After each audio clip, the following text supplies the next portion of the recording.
There is an endless sea of podcasts about entrepreneurship. Talking about it, but not living it. We live it every day. This is Inside the Wolf's Den, an entrepreneurial journey with Shawn and Joni Wolfswinkle, talking about real estate investing, but also encompassing general subjects in regards to owning small to medium-sized businesses, and of course, all the struggles that business owners must overcome to be successful. This is Inside the Wolf's Den, and this is Shawn and Joni Wolfswinkle. Hey everybody, my name is Shawn Wolfswinkle. And I'm Joni Wolfswinkle. And welcome to Inside the Wolf's Den. Welcome back. I hope everybody's enjoying our podcast and some of the relevant information that we're giving. So this one's going to be just different. I think we're just trying to add a little bit maybe outside of the whole like business and mindset and entrepreneurship and running a business. And let's just talk about like being healthy and being exercising and taking care of yourself. Absolutely. So I think, to be a top performer and to perform at a high level, whether that be in any industry or, sports for sure, but like even in business, I think taking care of yourself, feeling good about yourself, feeling good about who you are, and just good exercise, nutrition, I think are essential. Absolutely. Yeah, it's definitely essential. And fitness and health and fitness to me is, I'm just as passionate about it as business is, right? Yeah.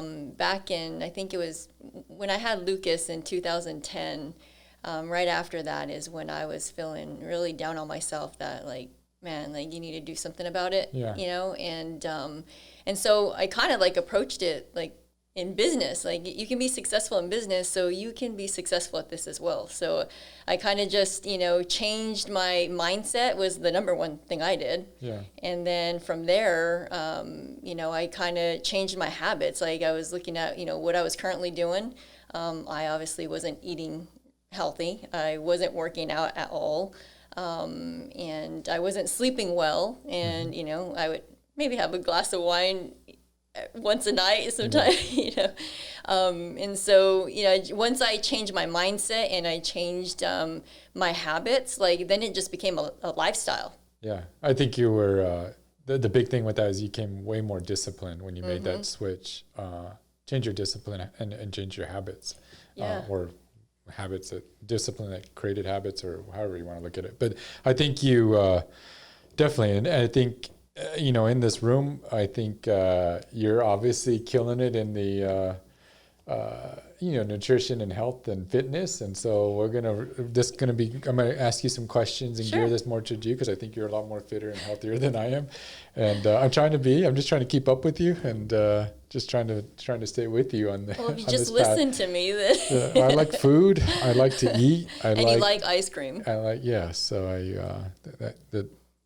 proper nutrition is it more important? Let's ask you, is it more important than exercise? I would say 80% of it is eating healthy. Yeah. For sure. That stinks. I love to eat. Anyways, but, and I have some bad habits when it comes. I just snack and do some things that I shouldn't. And that's why I'm not in the same league as her. And portion control, all of that. Yeah. But, and we're going to get into a lot of that. So I think, you've been rocking it. I think in the last year, you've made huge strides. And, so we're going to get into kind of how you got to where you are today and what you do and some of your habits. And I think it'll benefit a lot of people that are maybe trying to make those moves or trying to improve their fitness and nutrition. Absolutely, yeah. So let's get into diet and nutrition, because you say that's 80% of this. So tell me some of the things you do, what some of the habits, some of the things you look out for. So one thing I do is we meal prep. We try to meal prep on Sundays, and try to not eat out as much because, of course, when you eat out, you don't eat as healthy.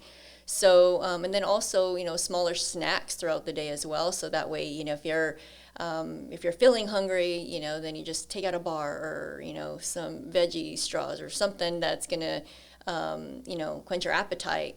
So you're not eating bigger meals when you do have lunch. Correct. So, I mean, yeah, I think, and we're going to try to preface this with, like, this can be for people that, in different levels, I guess, because I think, yes, for a long time we meal prepped, and there's different levels to that. So we've, over our career, we've done, or over our, as we've gotten more healthier, we had meals delivered. So like at Sunday, they would there's a lot of delivery options that will deliver you healthy portioned meals. So like on Sunday, they would deliver them. We used to get breakfast, lunch, and dinner, and so they would come out on Sunday. They'd be good. They were like Thursday. We've done it ourselves and meal prepped on Sundays ourselves, which is a lot more work, it takes but time it's more to affordable. And then today we have, our nanny also cooks our meals for us, so we get meals made for us, and so we get home, it's ready, it's prepped. But it's again a long nutrition and plan that we put together for her. Correct. And so the kids eat, because what we were having trouble, and maybe some of the people out there, we would meal prep for ourselves, and we would but then the kids would suffer. Right, and we would give them mac and cheese or, whatever Pizza. was easier, frozen foods, and that's not as healthy as well. So what I did is actually I hired a nutritionist to, kind of show me what I should be eating and how many calories I should be eating. And then from there, I was able to, he was able to help me with the children and, okay, what portions to feed the children. Yeah, so I think if you can afford it, I think that's huge. You get a dietitian or nutritionist to come and work with it, and it wasn't that expensive. But we would, they were good at changing our habits. We would meet with him once a week, and we would go over what we ate, like put a plan together, and where we were struggling. Every week it was his first question is, okay, where are you struggling? Because he would want to find out, like, is it like travel? When we had to travel, that was a big struggle. So he gave us some options, gave us some dinner options when we traveled and had to eat out, what we could order. He gave us some delivery options that are nationwide, where you can have your food shipped to the hotel, and if they have a refrigerator there, you can. Right. Yeah. So I mean, if you're disciplined enough, you can find the ways. But and if you're not sure, I mean, you should write for a week straight, write down, or even 2 weeks, write down from, when you wake up to when you go to bed, like, what are you eating? So you can see, what kind of, what are your eating habits? And then, give that to your nutritionist, and he will help you, or he or she will help you figure that out.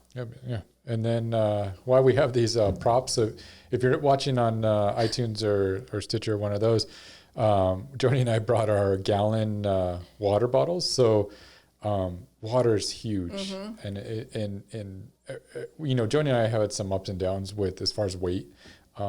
More me than her, but she okay. Let me take a step back. She gained weight because she had a baby. I gained weight just because she had a baby. So I put on a lot of weight every time she got pregnant, and she had a very good reason. I had no reason at all, but I seemed to gain weight every pregnancy, and so.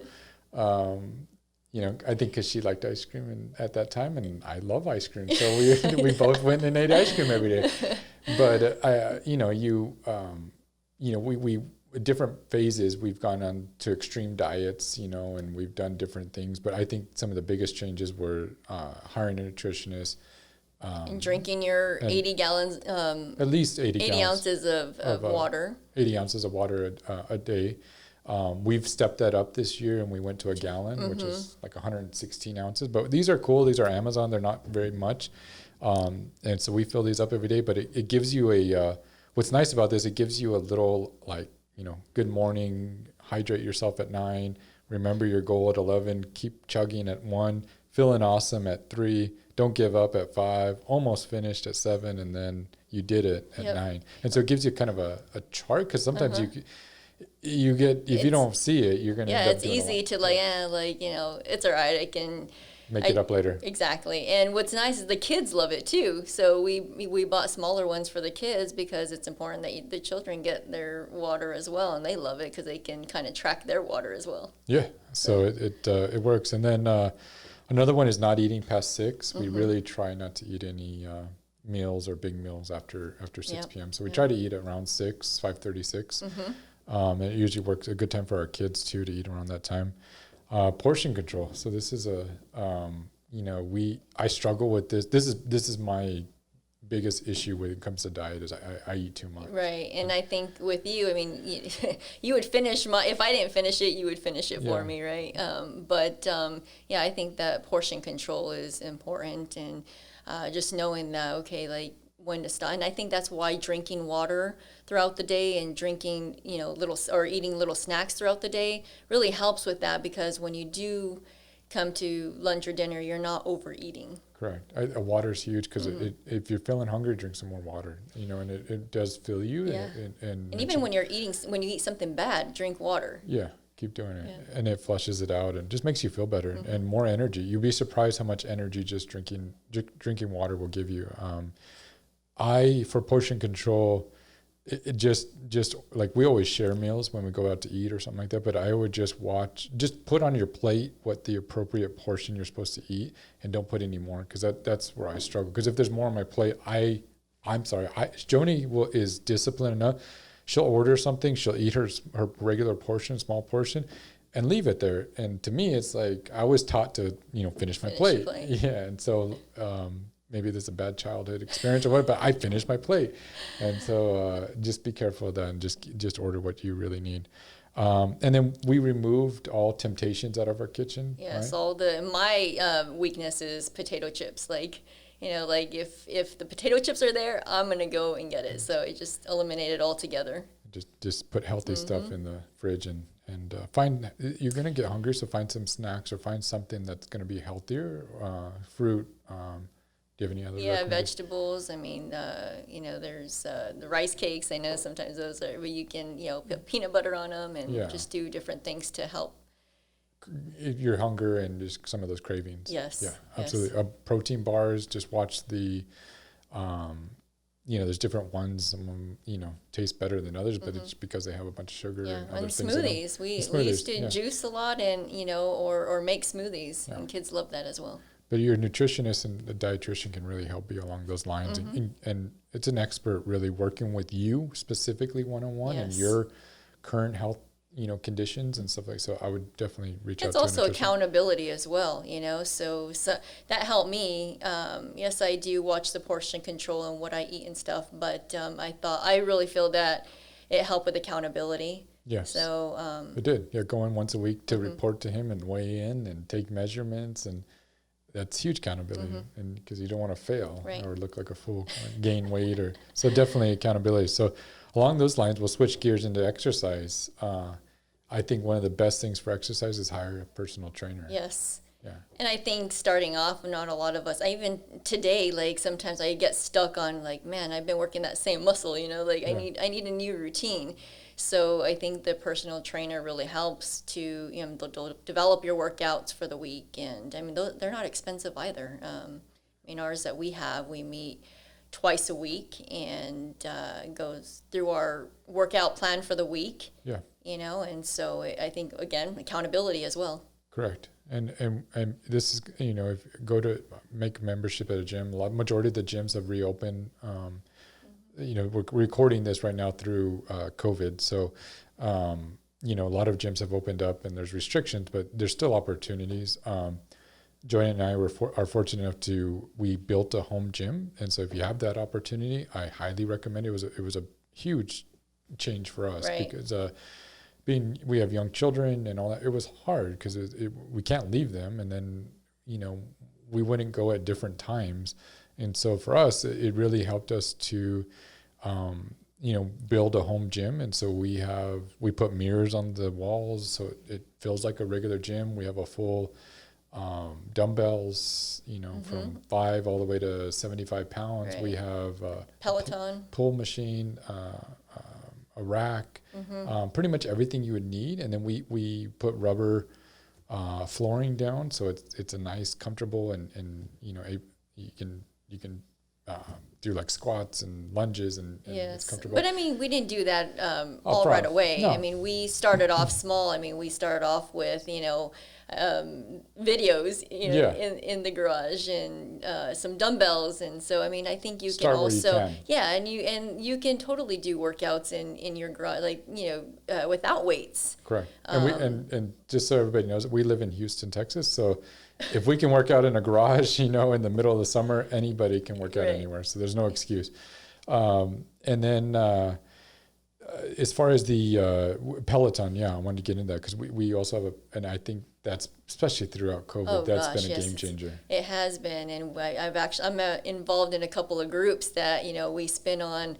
Wednesdays, we call it the Peloton Peddlers, and we spend on Wednesday mornings, and it's also accountability, but then also fun. It's an excuse. It's not an excuse not to work out, right? You get out there and do it because your group is going to be out there. Correct. And so one of our points was accountability or a workout partner, somebody to hold that somebody's going to be fair with you and really tell you when you're slacking or giving and push you. I mean, they don't even have to tell you. Like just being part of these groups, you're like, man, like I can, push myself to be better. Yeah, and you have to show up because they're showing up. Yeah. They're gonna call you out on Facebook if you're not there and stuff like that. So I think it's good. We choose to work out 5 to 6 days a week on average. We do a mix between cardio and resistance training. So, what do you? Yeah, it's also consistency. So, I mean, I get up at 5:15, every morning to work out, and usually the first thing I do is I do some cardio, 30 to 45 minutes of cardio. Typically on the Peloton, I love to spin. And then, from there I lift and I have a routine, where I do upper body strength and, lower body and then abs. How often do you do abs? Every day. Every day? Every day. That's why she has a better stomach than I do. It's not perfect, believe me. You had babies and all that, and you're killing it. So you're rocking it. So, and then I like competitions as well to enter that. So I think if you can get involved in, some either like basketball or fitness competitions or running events. Yeah. And that was actually kind of hard again during COVID, but we made it work as well. So we're involved in the PM Health group. Yeah. And we would do like virtual runs. So we did like I think it was a 5K. That's right. Yeah. Yeah, and anyhow, so the entire group was running on their own, but we would track it, and it was just a fun little competition. And talk smack to each other and all that. So it's fun. I think you gotta. I like competition and just in life, so it pushes me to get out of my comfort zone and push myself harder. So find ways to be competitive. Even in this environment that we're in, and then most important, just have fun with it. Yeah. You're gonna fail at times. You're gonna eat something you shouldn't. You're gonna miss a day of working out at times, but just quickly rebound. Yeah. Get back, have fun with this, enjoy it. And eventually, I mean, you do it, you're consistent with it and you're disciplined with it. It just becomes a lifestyle. Like, I don't look at it, I mean, it's something that I have to do every day, and just like I have to go to the office or I have to pick up my kids and feed my kids, that's how I look at it. So awesome. Well, hope you guys elevate your fitness and health and the fitness game and get something out of this. We share with us, maybe some things that you guys are doing or things that we didn't share that you think could benefit people. We'd love to, share that on our Instagram, Facebook, Inside the Wolf's Den. We'd love to hear your guys' ideas on YouTube. We'd love to hear from you guys. So like it and share this podcast, and we'll see you next week. You've been listening to Inside the Wolf's Den, an entrepreneurial journey with Shawn and Joni Wolfswinkle.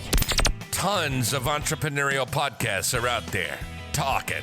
But Joni and Shawn are living it every single day. Their portfolio now includes many franchises and medium-sized businesses. We talk about the trials and motivators of successfully running a business. Join us again soon for another podcast. But until then, reach out on the website at InsideTheWolfsDen.com, on Facebook at Inside the Wolf's Den, on Instagram at Inside the Wolf Den. We'll see you again soon. This is Inside the Wolf's Den. We'll see you next time.